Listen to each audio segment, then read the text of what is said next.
But আজকে আমি একটা কথা বলবো আমার বেস্ট ফ্রেন্ডকে নিয়ে। আমার বন্ধুটা একটা মেয়েকে প্রচণ্ড পরিমাণ ভালোবাসতো, কিন্তু আমার বন্ধুর ভালোবাসাটাকে নিয়ে ওই মেয়েটার কাছে মনে হয়েছিল জাস্ট ফ্রেন্ড, আর কিছু না।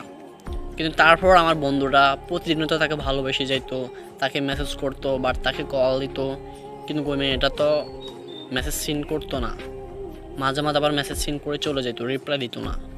কারণ ওর কাছে তো তার জাস্ট ফ্রেন্ডটাই ছিল তার ভালোবাসাটা। তাকে গুরুত্ব, আমার বন্ধুটাকে গুরুত্ব দিত না, তাকে ইগনোর করতো। কিন্তু সে সত্যিকার ভালোবাসছে, আসলে এটাই বাস্তব। বাট আপনি যখন একটা মানুষকে প্রচণ্ড পরিমাণ ভালোবাসবেন, তার কাছে কখনো গুরুত্ব পাবেন না। নাহলে দেখেন আমার বন্ধুটা তাকে পাগলের মতো ভালোবেসে গেছে, তারপরও অনেক